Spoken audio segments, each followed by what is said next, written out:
Welcome back to another episode of Backyard Conversations. We have another great guest today, and I'm really excited to have a conversation with him. He is Christian Yanis from Steelwrist North America, and we're going to get into talking to him about the advantages of tilt rotators and kind of the history and how they're kind of progressing into the North America. And very excited to have you. So welcome, Christian. Thank you very much, Craig. Thanks for the introduction. I'm really Uh, happy to be part of this, and thanks for the invitation on having me on board. no problem. We got a chance to talk at Con Expo, and I had brought this opportunity up to you, and you were all about doing it, and I appreciate that. Also, just another way of supporting this and the partnership and all that. Want to thank you for sponsoring the episode today as well. So we'll hear a little bit more from Steelwrist later in the episode, so stay tuned for that. But let's get into kind of your role here in North America, and maybe how you came over, kind of how you got started with Steelwrist and all that. Yeah, well, we'll start. Steelwrist started all the way back in 2006 in Sweden, where I'd say most of the major tilt rotator manufacturers originated at.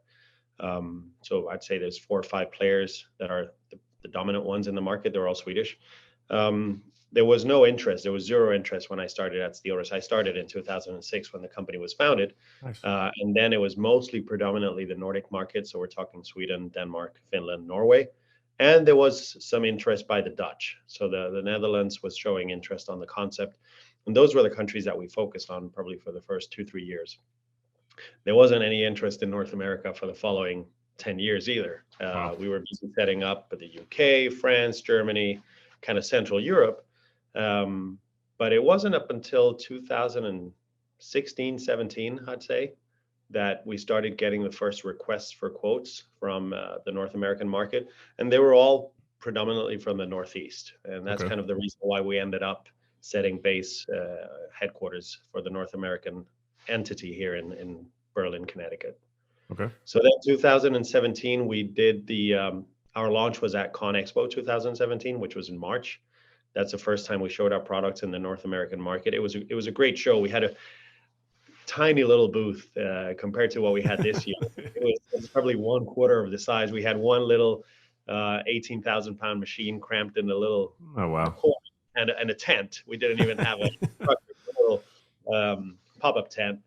But the interest was great, and it was the first time, I think, if I'm not mistaken, that our competitors, some of them also showed. So they must have felt the same pull from them. So I think it was then 2017 when the market actually starts asking for the products. We got to remember that we, Steelwrist, we came into the game later than everybody else. I'd say we were the underdogs when we launched, or we started the company in 2006. Two of our other competitors had been already around for 15, 20 years. Oh, wow. So the product, and what's amazing, and kind of probably a discussion we'll have later on during the interview, is how I kind of, it's frustrating for me who's been around the product for so long and talk to people and trying to get them to understand that it's not a new technology. Right. It is a new technology for this market, but it's not a new technology in general. And it's trying to get them through past the fear of, am I going to be the first one to buy this? What if it's a gimmick? What if it's not, what everybody promises? And I don't want to be embarrassed in front of my other contractor buddies for having, made the choice of investing on something that was not as good as it's perceived to be. Right. So it's kind of selling like, don't worry, that happened already 30 years ago. Yeah. And everybody back in Sweden has one. It's not just one here and there. It's everybody. And I'd say in the Swedish market, a machine between 4,000 pounds and 64,000 pound machines, you don't get a job without one. I mean, it's not a machine that leaves the dealership yard without a tilt rotator on it. Yeah, and that's a good point. And one of the things that comes up to, like when I'm talking to people about it, or they see the videos that we're posting or whatever, they're just like, we've priced them. We don't necessarily see the value of it. And then I think what happens is maybe what happened in Sweden is it started taking off, and then you start losing position as like what you can accomplish with your machine compared to what other contractors can do. And like you said, in Sweden now you can't hardly get a job without having a tilt rotator on your machine. So Do you feel like that's something that will come to the North America market to where it becomes that Absolutely. strong? Yeah. Absolutely. I think it's something that's it's a matter of time. I can't tell you if it's gonna take 10 years or it's gonna take 20 years, but the fact that it's gonna happen, that I'm sure of. I'll Right. probably be somewhere else doing something else when every machine in North America has a tilt rotator. But I definitely believe that that's the way it's going globally. We notice that for every new market that we penetrate or every new market that we start up, um, the adaptation rate is faster. And once a contractor buys a tilt rotator, it's just a domino effect of, okay, the next machine's going to have one, and the Yeah. other machine I hadn't planned on buying one for is also going to get one. So it's once the contractor uses it, then they see the benefit immediately. Yeah. It's when you see it on YouTube and when you see it somebody else using it, or maybe at a show like ConExpo, that you're like, oh yeah, it's cool, but it's not for me. Right. But and I get the comment a lot when we're out trying to sell the product, is like, I can see the benefit of the product, but not for what I do. Right. So then it's like, okay, so That's a good you're one. seeing the benefit for your competition, you're seeing the benefit for your neighbor, Yeah. but not for what you do. And of course, there is a lot of naysayers out there. I rather focus on the yay sayers because we're in such a small penetration today of the market that why try to convince somebody who's completely against the concept when there's a lot of people that are open to listening. But then and normally it's the pitch is, doesn't really matter what you're doing. Any job will the tilt rotator will make your machine more efficient. Right. In other jobs, in some jobs, in some instances where, like I say, city center, there's pedestrians, there's cyclists, there's traffic, and you can't close the whole street to fix whatever needs fixing, Right. then that's where the tilt rotator will be at its greatest, because instead of repositioning the machine, you're repositioning the tool. Right. If you're in the middle of an open field with cows, and you can reposition as much as you want because there's nobody who's going to interfere with the movement of the machine, then you'll still get efficiency out of it, but percentage wise, not as much as on the first scenario that I just explained. Right. And I noticed that's a great point because it's one of the first things I noticed once it takes, it's a little bit of a learning curve. And, to me, it wasn't as bad as I thought it might be. You're trying to train your brain after doing something so long. And Yeah. I'm not going to say I'm a, super talented operator. I've operated enough over the years to be comfortable. And I think, some things I've noticed for sure with having a tilt rotator as, um, I got a size machine that I thought would work for the projects we do, which it did. It was a 6-ton machine. But when I really started using the steel wrist, and I realized how much smaller it made the machine, if that makes sense. Like you were just saying, like you can move the tool instead of the machine. You don't have to constantly change your position to get that exact angle you need to get a straight, cut, or even cutting, making a dig level, or something like that, where you can put a little angle on it if you're sitting at an angle and get that level cut for, setting up retaining wall, or that the kind of stuff we do, or digging a pool. It really comes in handy when you're really trying to be precise with a pool dig and get into those corners and get a nice even dig across. So that's a couple things that I noticed, but also I also noticed that we find so many different ways to use it. Like there's it's not just for a machine that's for digging anymore. Yeah. It's something we can backfill with. We can we can lift things with. We have the hydraulic forks now. We have a grapple for it. And all these tools can be interchanged in a matter of minutes. And it's just really it's a big advantage for what we do. And we just, if we see something and we see an opportunity to use the machine instead of using even a skid steer or our mini skid steer or our backs, we find an opportunity to use that machine. So In some way or another, the tilt rotator is going to alleviate the workload. Yes, absolutely. Operation you're trying to do. Yeah. Yeah, and we went from a 6-ton to an 8-ton, and I didn't even think twice about it. I was just like, we're putting a tilt rotator on it, And a lot of people, I'll cover this real quick, is a lot of people ask me why, and we kind of talked about this in Vegas. Is like, why did you choose steel wrist over the other tilt rotators? And the truth is I called about a couple of them before one, And it was more about like the dealer that I was going to go through with the machine. I don't think they had caught on to what was happening. Yeah. They didn't really, they were like, oh, we don't want to let this company come in and they're not going to tell us how much money we're going to make. And, like it was kind of the way they set it up is, they gave me a price and then said, we'll go to your dealer and we'll set it up. We'll need to use their bay. And like, you're like all the things that your dealer doesn't want to hear, like we need time to come in and they're going to take up your bay for 2 days. And then, so I was like, oh boy, I guess I can't, do this. This is going to be harder than I thought. So, but then I called our Sani rep because a friend of mine had bought a Sani, and it's like, well, I'll check these out. They look to be good machines. And I was like, yeah, I'm thinking about doing a tilt rotator. Oh yeah, we work with Steelwrist. We'll, Sani and Steelwrist are, they work together. So I'll get this figured out. And then he contacted, I think it was Peter or somebody from your company, and then. I was like, yeah, I also want to look into doing 2D. And he's like, yeah, we're paired up with Leica. So same thing with them is like, to me, I'm going to do something that's going to be supported by my dealer and they're going to have a good relationship and partnership with. And that's honestly how I chose it. And I, as a steel wrist ambassador, I'm always going to say, hey, I love my steel wrist. But sometimes you have to go with what's the best fit for you. But this might be a good opportunity to say because I'm new to the steel wrist and tilt rotator game, is like people ask me the differences. I don't know, like, is there things that you do differently from the competition, or how do you look at that?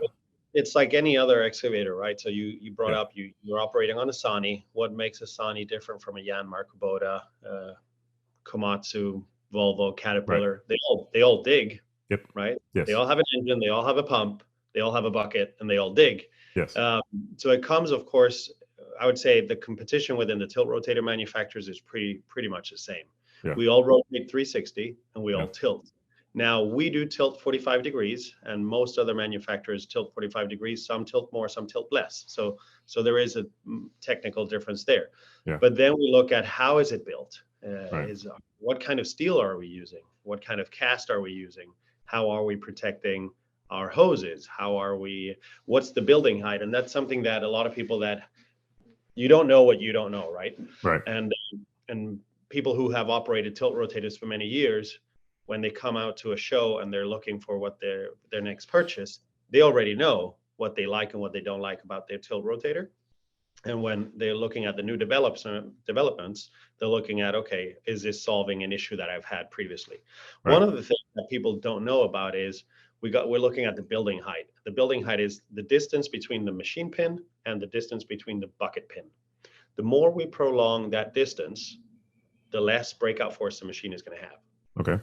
Looking at the total height, if you want to call it, of the tilt rotator. Now, luckily, a lot of people, or the option is out there of installing a sandwich solution, meaning that you have a coupler on top of the tilt rotator that allows you to take the tilt rotator off.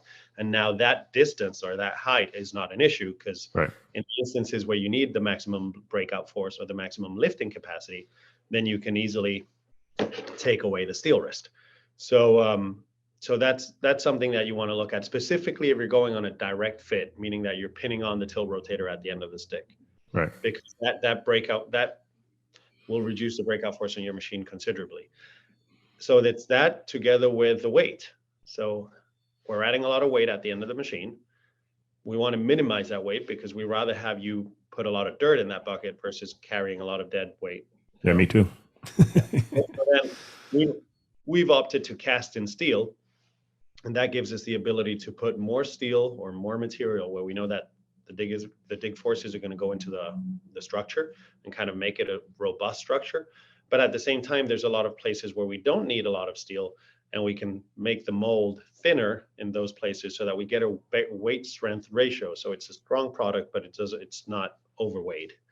So those are things and details that us competition kind of build the tilt rotators differently. Then we have the control system, which is which joysticks are you going to be holding and operating the tilt rotator on. Every tilt rotator manufacturer uses their own joysticks, or they have partners that will supply their joysticks. And there's a lot of discussion about that because it's just the same as anything else. That's your office, right? You're going to be holding those joysticks for at least 4 or 5 hours a day. Are they ergonomic enough? Do they have all the functionality that you need so that you don't need to be moving your fingers, some joysticks would be too large for some hands, some joysticks a little bit too small for other hands. So we also differentiate ourselves there. The user friendliness of the control system. If you do need to change a setting on the tilt rotator, you want to increase the speed, decrease the speed, or change directions of the function. Yeah. We want to make it easy for the user to be able to do that without having to call a tech or having to call anybody to come out and help you. Yep. So that's interesting. You brought up the controls too, because, well, first of all, let's explore the direct fit versus the sandwich, I guess. Mm-hmm. So I decided to go with the direct fit on the 6-ton, which was recommended to me because I think the size of the machine and what I wanted to do with it. So typically we'll dig a pool, but then a lot of what we do is finesse work and what I would consider. So I wanted to be sure that I had good breakout strength, but also, not too much weight added to it and all that stuff. So I looked at all those different things when I selected that. Is there a certain size where you would say that you would want to maybe go with a direct fit, or maybe at a certain size where you would go to the next, like with my 8-ton, should I have done the sandwich one, or what do you think? No, if you're looking at what the trend or the pattern of what customers do, I'd say the smaller the machine, the more common it is for it to be direct fit, because percentage-wise, those extra pounds are going to mean more for the lifting capacity of that machine. Okay. So a 35 or 40 size machine typically is direct fit. Then it becomes a 50-50. Some people, like if you saw that, okay, I'm just going to be doing grading with this machine, then you're fine with a direct fit. But I have a lot of customers that want to be able to lift the septic tanks. And then the weight of the Steelwrist is taken away, depending on what the material of that tank. Right. If it's concrete, it puts them on the limit. Okay. So then they opt to go for a sandwich to be able to take the tilt rotator off. So coming back to that question, I'd say there's no right or wrong answer. It's more, what kind of jobs are you going to be doing with that machine? And the larger the machine, we tend to see that it's more commonly sandwich, but it doesn't mean that it's wrong. It's just that maybe a larger machine will typically want to run a hydraulic breaker, and then you don't want to run the breaker under the tilt rotator, so you want to opt to be able to take it off. Or if we're looking at a 250 size machine or a 200 size machine, for a job, they might just be loading trucks days on end. Right. So why have that extra weight? Take it off, and then you get a bigger bucket. It's all about being efficient. Sure. So then we tend to see that the larger the machine is, the more common it is to have the sandwich solution. Okay, and that makes total sense. So we also had out at Con Expo was kind of interesting, and I may ask two questions with this. One is you now have the XO2, which is for up to 2-ton machine, right? Or yep. Some in that range. Yeah, 2-ton or whatever.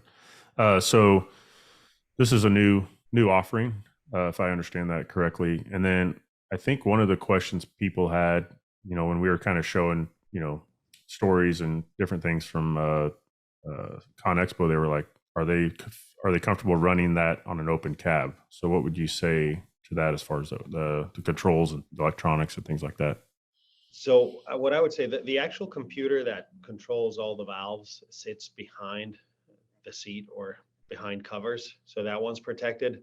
The screen, the touch screen that I mentioned, doesn't need to be on, doesn't need to be exposed. So you could pretty much connect it whenever you need to do any calibration settings or any setting changes. Then you can actually connect the screen, do it, and then detach the screen. I would say the parts that are more exposed would be the joysticks and the electronics on the joysticks. Right. So my recommendation has been, well, when you're not using the machine, build a cover for the joysticks to keep them away from the elements. Everybody says yes. It's funny because during I talked to a customer that had a canopy machine for at least 3 years out of let me look my map here, out of Utah, and he never had any problems with it. And he never did that cover that he was gonna, of right. course, prepare for the joysticks. So I'd say no, the joysticks would be the parts that are not IP classed, but they still have managed in the scenarios that I've encountered. Okay. I would still recommend that extra cover because it's not going to hurt whilst you're not using the machine, right? Yeah, and I feel like that size is very common, especially in the industry I'm in, which is more of the landscape, hardscape industry. And I think as more people see that, they're going to really see the benefit of adding a tilt rotator to a size like that. But I think the concern would be that most of those machines in that size class are open cab. They're not going to have. They might have the canopy, but they're probably not going to have the full cab. It's actually kind of difficult to find some that have that because they're so small. But it just adds. I think at that level also people are kind of seeing that machine as an entry level, so they're not going to maybe spend the extra $4,000 or $5,000 to get the cab. If I had the opportunity to get a cab or get a tilt rotator, I would probably invest in the tilt rotator.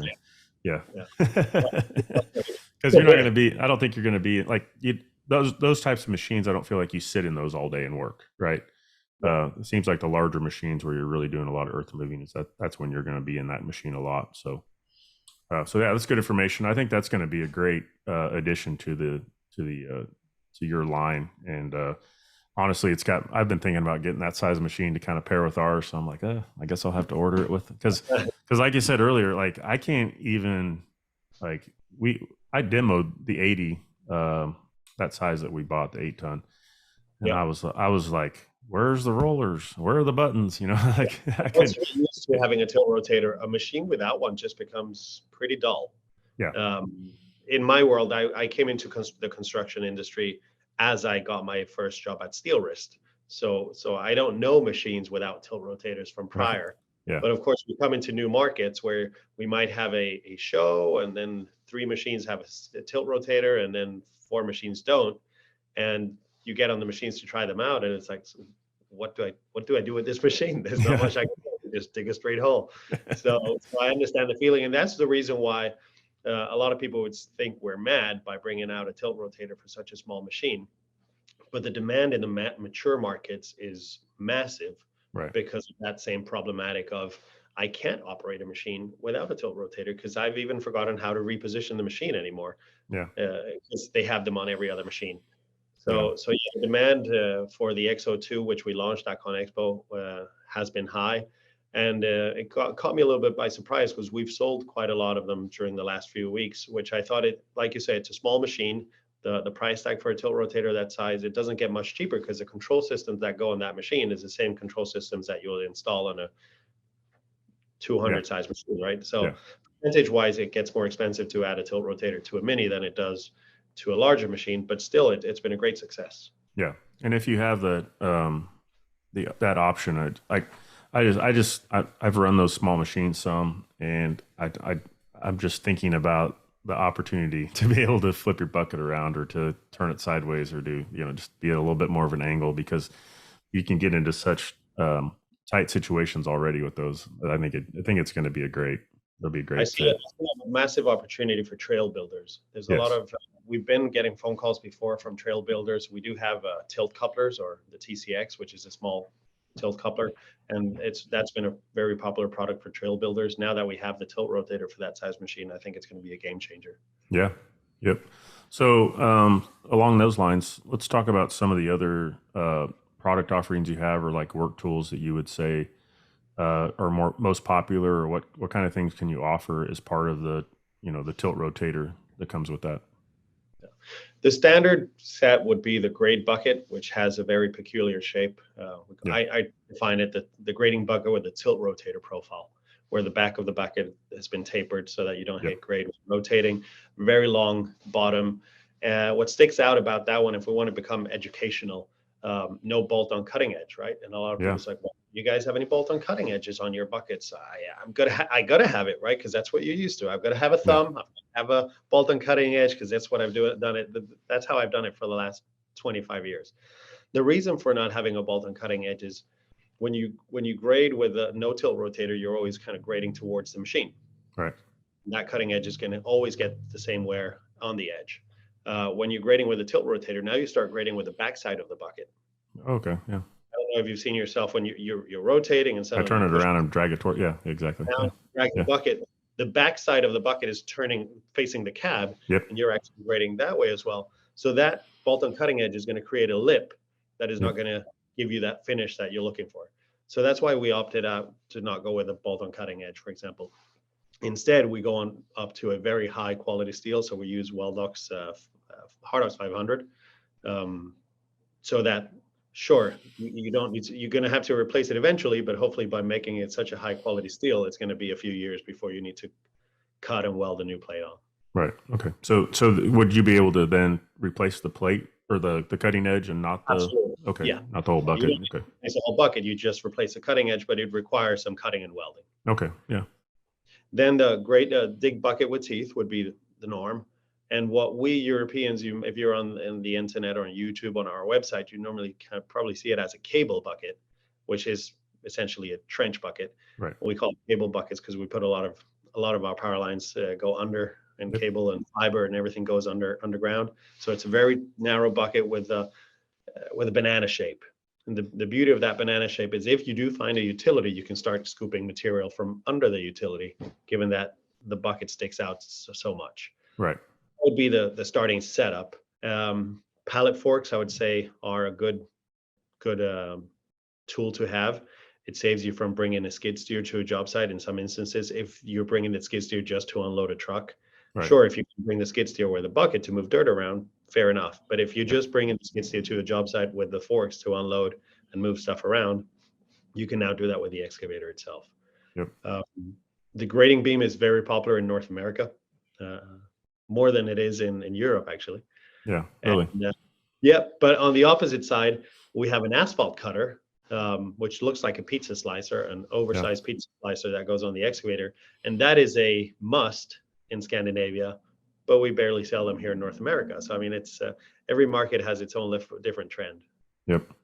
Yeah. And you also have like you'd have different styles of grapples for different uses. And then you have brooms, and that's the other thing about the tilt rotator. You can swap these things in and out pretty easily without, having to unhook your thumb and add hydraulics and all that stuff. So, and the beauty of the tilt rotator standard, or the S type, which we'll probably talk about a little bit later on, is that if there is a tool that we don't provide or our competitors don't provide, you can just buy the weld-on adapter and add it Right. onto any tool that you might have laying in their yard, or the tool that you've always wanted to have together with the tilt rotator that we don't provide. So just by adapting with the weld-on adapter, Yep. you're good to go.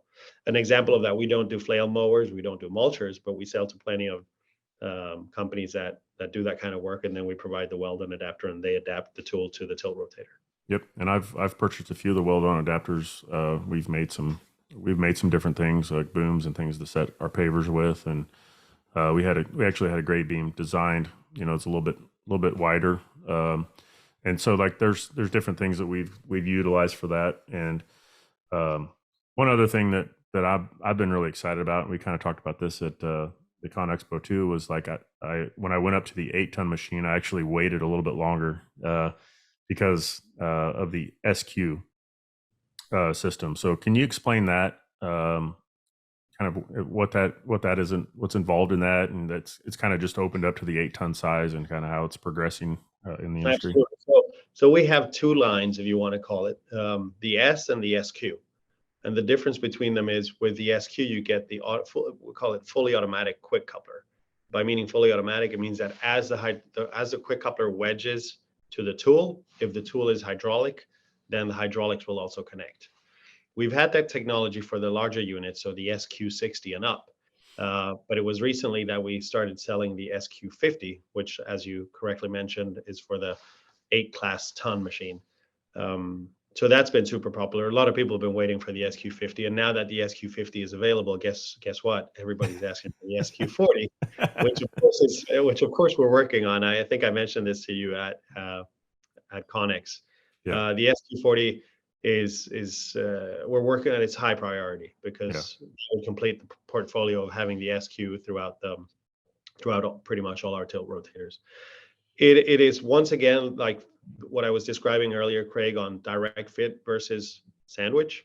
Same here, S type versus SQ. Not everybody runs hydraulic attachments. Not everybody needs the technology. That's why we've opted to go with having both options, so that we're not forcing you to pay for something that you don't require. Then you can say you can have the quick coupler on the machine can be SQ, which would allow you to take off the tilt rotator very fast without getting out of the cab. But you can opt not to have SQ on the bottom, because you might just be, some contractors say, well, I want to be able to take off the tilt rotator when I'm going to connect to my breaker. Right. but I don't have any grapples or compactors or sweepers or anything. I just have a grate and a dig bucket. So then they just offer the SQ on the top, and that would allow them to disconnect the tilt rotator easily. Others are the other way around. You know, I'm never going to take the tilt rotator. It might happen once every 3 months. And when that happens, I don't mind getting out of the cab. But I do have a grapple and a sweeper and a plate compactor that I connect very often. So I'd like to have the SQ on the bottom of the tilt rotator. Or you can opt to have the SQ all the way through. So it's a configured product that you can kind of adapt to your needs. That's important to know, so that when getting pricing, you might be getting the full package when you don't need it, or you might be getting half the package when you need the full package. So you got to keep an eye on what is being quoted. And that would, on the coupler side, just to add another note, on the tilt rotator only needs one circuit to operate. So all the valves are on the head. So we're just sending oil down one port and it's going back to tank on the other. But once you disconnect the tilt rotator, you might be doing demolition. You might need a rotating shear. So the quick coupler has enough ports from the factory to be able to adapt to a product that requires 2 circuits plus a case drain. Okay. So that brings up a good point, because I was like, what is this thing? It was like this big coupler at Connex, and I was asking Jonathan, I was like, what is that for? And he's like, well, that's for guys that just want the SQ coupler on large, like demolition type machines, and they don't necessarily need a tilt rotator, or you don't want to have one on there, and they just want to be able to hook up their grapple and their breaker, and that's kind of like for the larger size demolition machines. Well, my guess is that's really where the fully automatic quick coupler product developed in demolition, because those contractors are going from hydraulic tool to hydraulic tool, barely using a non-hydraulic tool. So it's shear, pulverizer, crusher, rotating grapple, breaker. And what you see in North America, in some instances, some job sites will have dedicated machines with dedicated tools, just because changing a tool on a 400 size machine or 380 size machine or even larger, it's 15-20 minutes of battling with hoses, and it's heavy tools. So it's putting people in a danger zone, if you want to call it, because you're just by the tools, and they're heavy, and some people don't even have quick couplers on those machines, so they're pulling on pins. So instead of having one machine that can share 5 tools, you have 4 or 5 machines with a dedicated tool. Right. Just imagine, and 2 of those machines are not being operated because they're not being used. Right now you're using the breaker, so the machine with the rotating grapple just sits. So it's not the most efficient solution. The SQ technology, or the fully automatic quick couplers, kind of takes that inefficiency away, and it's proven to work. The same with the tilt rotator. It's nothing new. It's been around for many years. I'd say 20 years that the fully automatic quick couplers in the demolition industry have been available. Not in North America, but they've been available. Right. And something you were mentioning too with this was the S connection, and I know something you guys are really proud of is being part of the Open S Alliance. And I don't know that I fully understand this, so if you could kind of go over this and kind of let us know kind of like where this comes from. What's the advantage of it? What are you trying to accomplish with that? So I'll start going back and looking at the history of the S type, the non-hydraulic. And the way it worked back in Sweden, probably late 80s, I'd say, or in the 80s. I'm not going to go into specific dates. So quick coupler manufacturers and bucket manufacturers, they were having trouble, because then they tried to connect the bucket to a quick coupler, and there was the tolerances were wrong, and then they'd be pointing fingers at who did it wrong and who did it right. And so a bunch of manufacturers got together, a bunch of engineers got together, and created the symmetrical standard for excavators. That's what the S stands for. You hear the S40, S50, S60, S70. That's for symmetrical. And just I don't mean to interrupt you, but just for if people are listening, like this is where when you're connecting to your bucket, or you're connecting from machine to bucket using the steel wrist or whatever, this is the call it the quick coupler type. The coupler type, yes. Okay. There's quick couplers out in the market. Most predominant in North America is a pin grabber, right? Yes. Or the universal pin grabber, which is what the most OEMs are selling their own pin grabbers. Then there is in other countries, there's completely different systems that are not the pin grabber. And for some reason, Scandinavia in the 80s developed the S-type.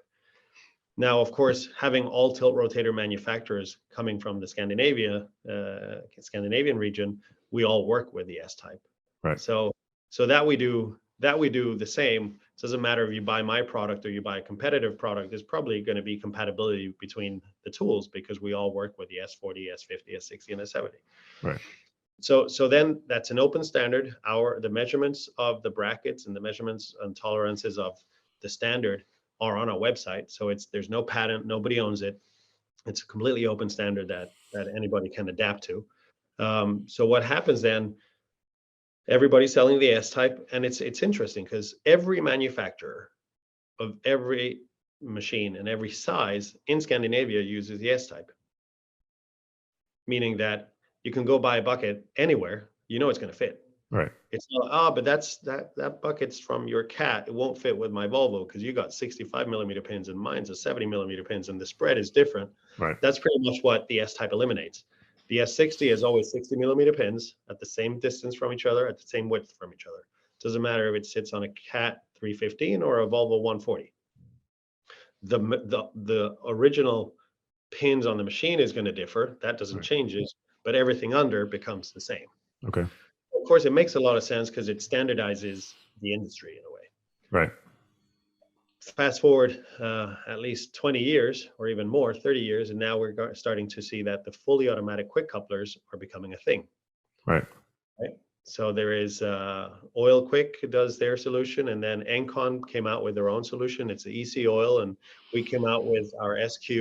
And then you start seeing how this S-type concept that has been working so well kind of falls into the risk of disappearing, because if we're all doing completely different solutions when we're adding the hydraulics, then that will mess up the industry. So Steelwrist together with Rototilt created the Open S Alliance, and we've had S&P and Kinsoffer, which are two other tilt rotator manufacturers, join it. So pretty much saying, okay, there's an engineering and an R&D team that verifies all the drawings and makes sure that we're all compatible with each other.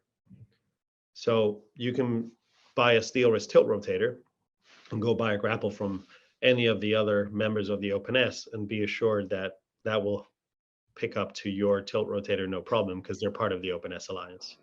Or if my buddy down the street has a Rototilt and I have a Steelwrist and he has a grapple or a broom or something, I could go theoretically hook up to his, borrow it for the day and take it back.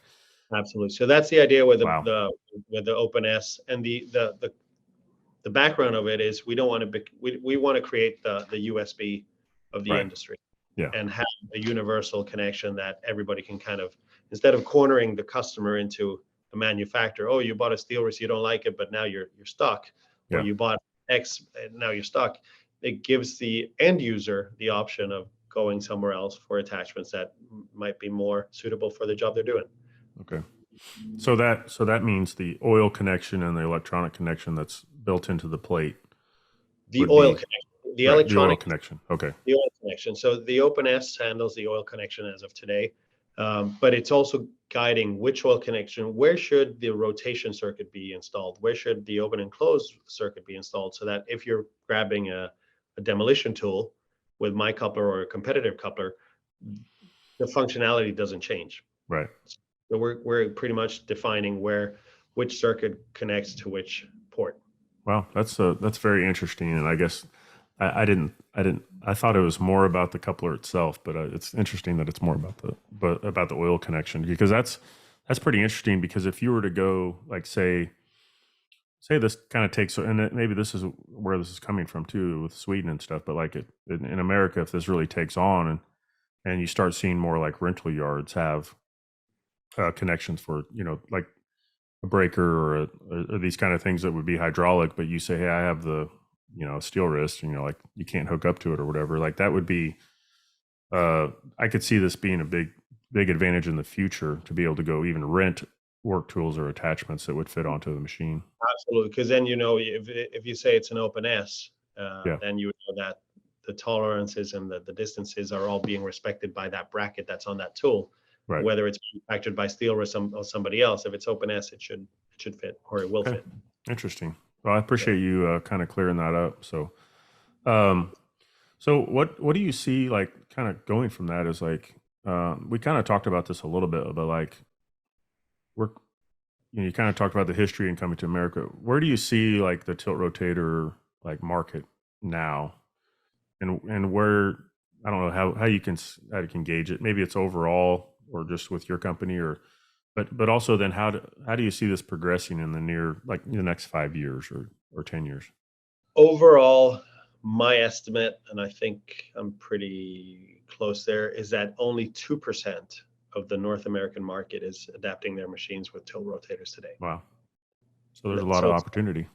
the opportunity is tremendous. If 8% were to adapt overnight, all the tilt rotator manufacturers around would not have capacity to fill that gap. Right. So Yeah. it's kind of good that the growth is happening. The growth is fast, but it's still at a level that we can all manage.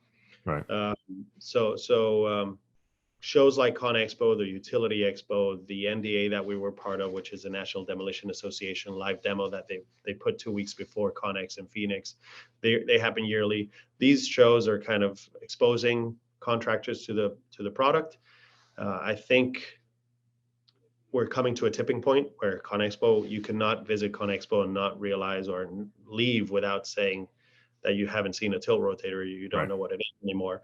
Whilst if we compare that to 2017, where us and our competitors all had small booths, and if you didn't walk the whole show for the full 5 days, you could easily miss it. Right. That's not the case in this ConExpo. I'd say within 5 years, my guess it's that we're probably going to be at 5 or 6% of the market.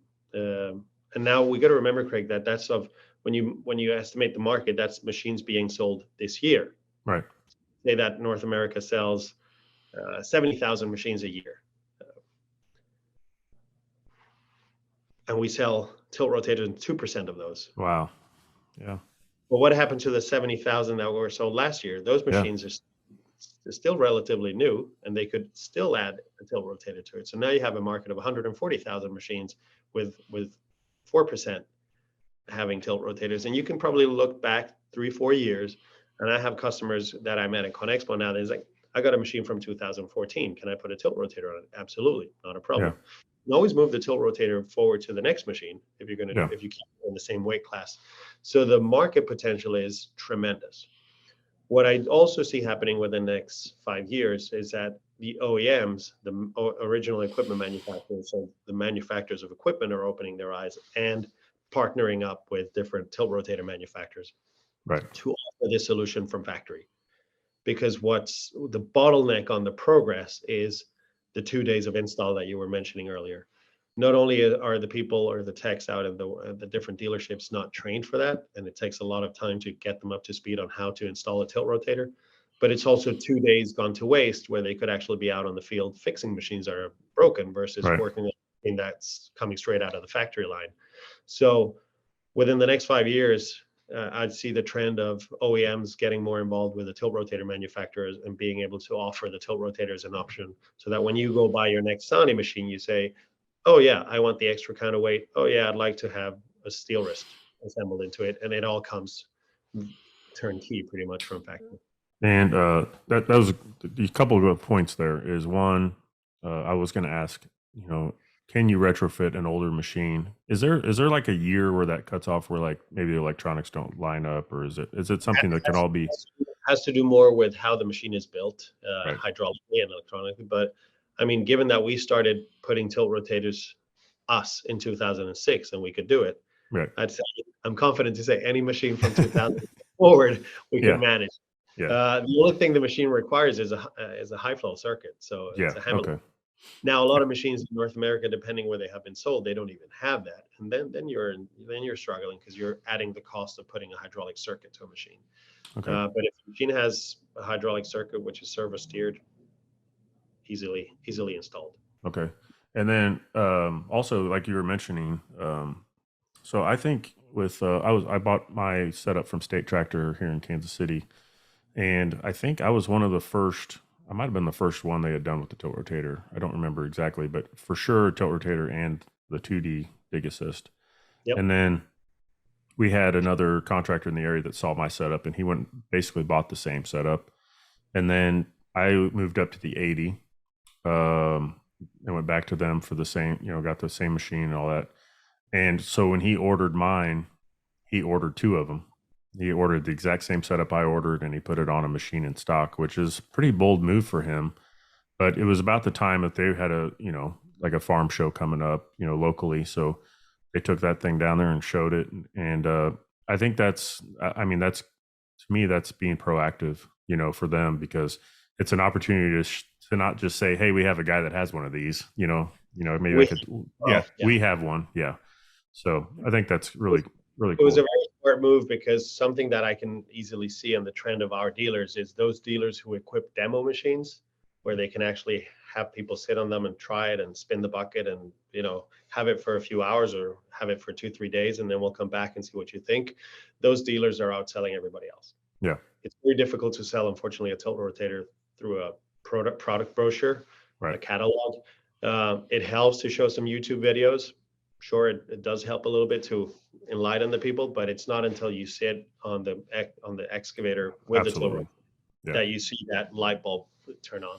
We do. I'll take the opportunity that we're talking about this. We have our own demo machine here in Connecticut, just because of that reason. In Europe, we don't need that because people are more familiar with it. But here, we feel that people need to put a little bit of hours on the seat and kind of understand the concept before they pull the trigger. That's why we've equipped our own demo machine, that people are very welcome to reach out to us and say, hey, is your machine available next Thursday, or is the machine available next Tuesday? And if it's not been booked by another contractor, they're more than welcome to come and spend the day with us here in Connecticut and try it out. So another question I have would be like, along these lines, is like, in Sweden or other countries, are rental facilities equipping their machines with tilt rotators? Is that something you see for the North American market?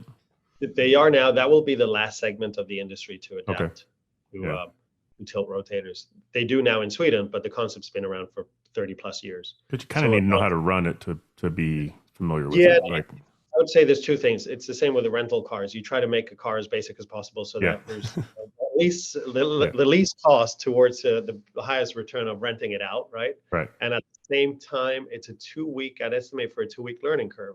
Right. And if you have the machine for 3 weeks, the first 2 weeks are going to be 2 weeks of hell until you've understood and kind of rewired the brain. Yeah. So it's more when the general contractors out there, a lot of them have it.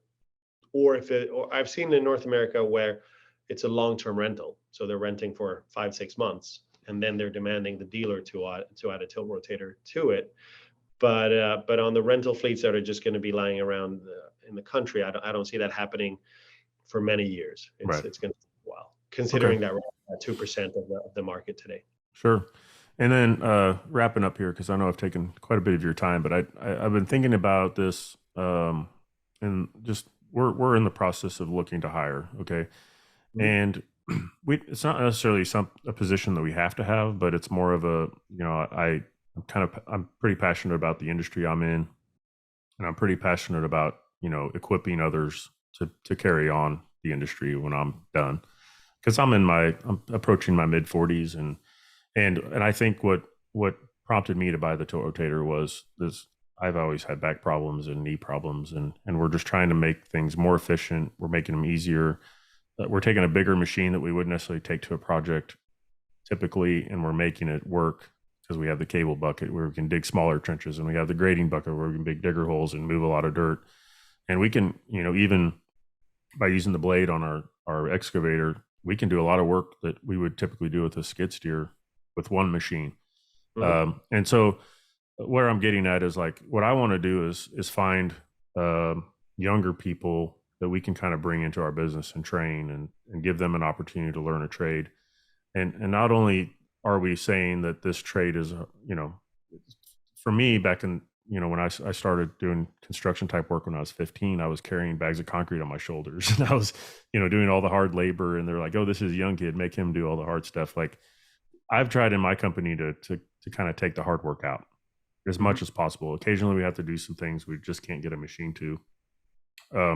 But we are really embracing technology. Like now we're adding GPS to our excavator, which if you would have asked me 2 years ago if I was going to add GPS, I would have looked at like, you know, uh, bridge projects and neighborhood developments and commercial developments, and these are the people that are using, you know, GPS to guide their machines. And we're not doing machine control type stuff, but we're doing big enough projects where, to me, it makes sense to have this technology available to us. And so, I guess where I'm getting with this is like, are you seeing an age where the tilt rotator or the technology is more accepted than like more of like the old school type excavation guys that are like, oh, I don't need all that fancy stuff. You know, I can dig with a straight bucket better than you can with that. You know, You're bringing it's up a very delicate subject, oh Craig. yeah, I'm sure it is, but Because what happens, a lot of the naysayers are, well, if you can't dig without a tilt rotator, you're not an operator. right, Well, might be, you can say the same about, cars didn't have servo steering earlier, and yeah, now we all go automatic instead of stick shift. You got right, to kind of keep up with the development. Um, the real reason is, and I've seen it happen, is it gets a very, very a veteran on how to run a machine.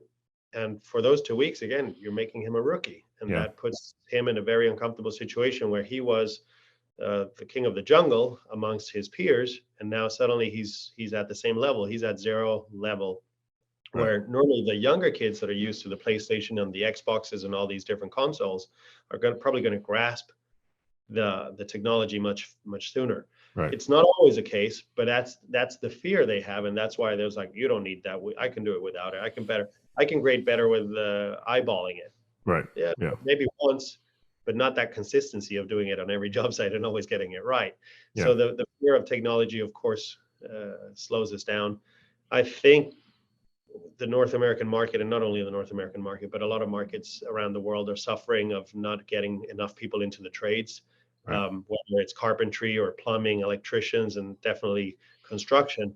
I'm hoping that the tilt rotator will compensate for those who are not coming, because we're not going to be able to get all the ones we can. And the tilt right, rotator does eliminate a lot of labor, but it also brings in those who are a little curious, because it makes your job a little bit more interesting. Instead of just being able to dig a hole, now you're pretty much playing with a $150,000 console that can build stuff and break stuff, and it's more entertaining. I yeah, hope that's kind of how the younger generation see the machines now that they're equipped with a tilt rotator, and that contractors that do invest in the technology are able to attract younger employees, sorry, because of having this technology and knowing, like, listen, you're not going to have to break your back here. You're going to be able to make a decent living or a good living, and not only that, but you'll have fun at it. yeah. And I think what's you know, it's an investment, and I'm not going to act like this isn't a big investment, but it's definitely, when I heard the price of it, I was like, that's a big investment. But what I also knew at the time that I ordered my first one was like, it was me and one part-time guy that I had, and it was really hard to find. This was back in 2020, I think, when I ordered it, and like, it was really hard to find labor because a lot of the economy was booming so much and there was so much work. A lot of the laborers were going out and starting their own companies, Yeah. and so that it not only added the labor shortage as far as the ability to hire, but it made more competition in a way. Um, but also, like, now that I have it, now that I've had the 2D, to me, it's made me a better operator. Like, I'm way more precise than I've ever been as an operator. And because I have those, you know, call them cheating or whatever, I don't care what you call it. It's made me more precise, and it's made me, in my eyes, better at what I do and more efficient at it. So I've definitely seen the benefits of it, to where now I see another layer to that technology, or another, you know, the ability to do that, like the SQ, the ability to change in and out of bucket and grapple and bucket and hydraulic forks without even leaving the cab. Like, we're still a lean crew.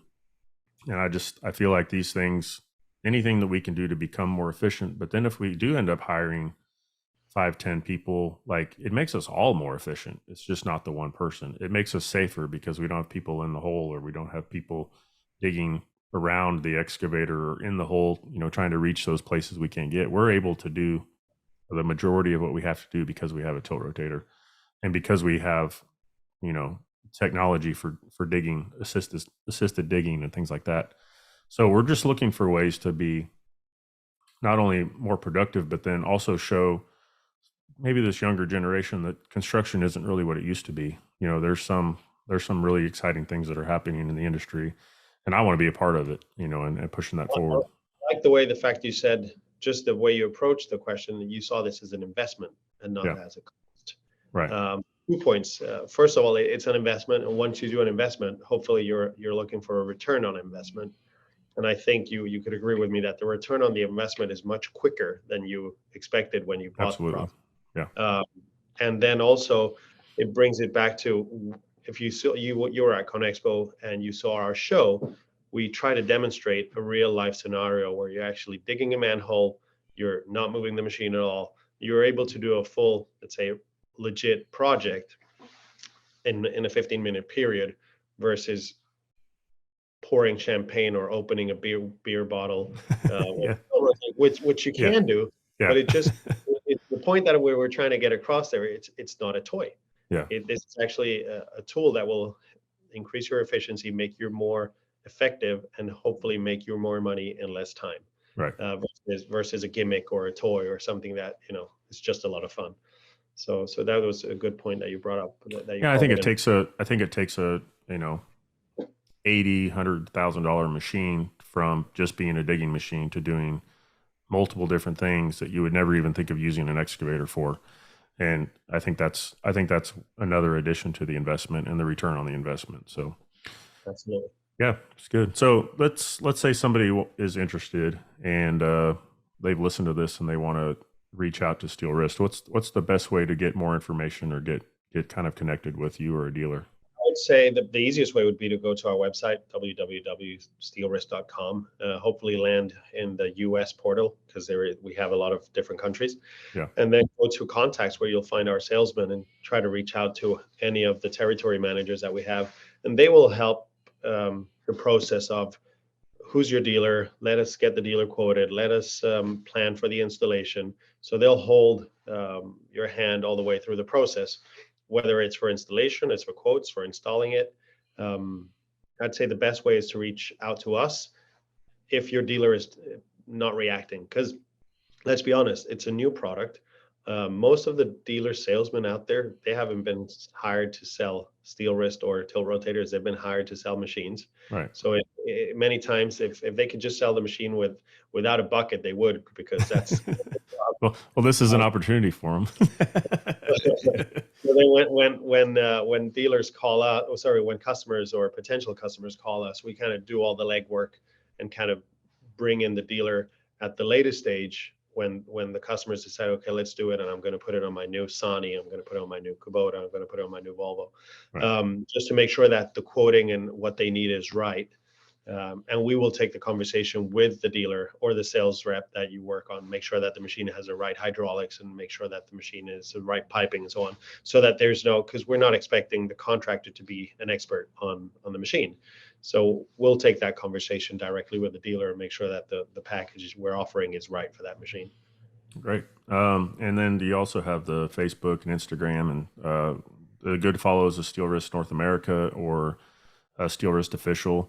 And I was really impressed with the machine, and had seen the opportunity to be an ambassador, and reached out to the I think it was maybe you or somebody, and filled out some information and all that. I think what I want to say is that, being an ambassador is not a paid gig. I don't get paid to do it. It's more of a partnership, and just, to me, it's a great tool and a product that I can pair up with you guys and partner with to share what we're doing, and maybe have a few more resources from you to have, that support, or what should we be sharing, or like just be a little bit more involved with Steelwrist. And I appreciate you giving me the opportunity to do that. And it's interesting as the social media world comes, it's more about influencing and these partnerships and like that. I've had some companies, reach out to me, which has been kind of surprising. And maybe it's just our messaging and how we give information and all that. And I've turned down some people because it's just not something we would use. Like, I really want to create partnerships with companies that we're aligned with. It's something that we can really promote, or say, this is what we use and this is why we use it. And there's reasons that I ordered another Steelwrist, and it was because I had fantastic support on parts, if I ever needed anything. Most of the things that I broke were my fault. So, but if we had, if we had the ability, if we had a need, Jonathan and Mike and some of your team that I've been able to deal directly with, they've been really supportive and they've taken really good care of me. And getting the chance to meet other Steelwrist users through Instagram and even at ConExpo and meeting your team at ConEx, it was, and we talked about this on the last day. I think it was like that I was there. It was just, everything was kind of just, everything was just confirmed there. Like it was a very family atmosphere. It was a really good, it was really good to get to know everybody and talk to everybody. It's just a great staff you have, and appreciate the partnership and also you being on the show today.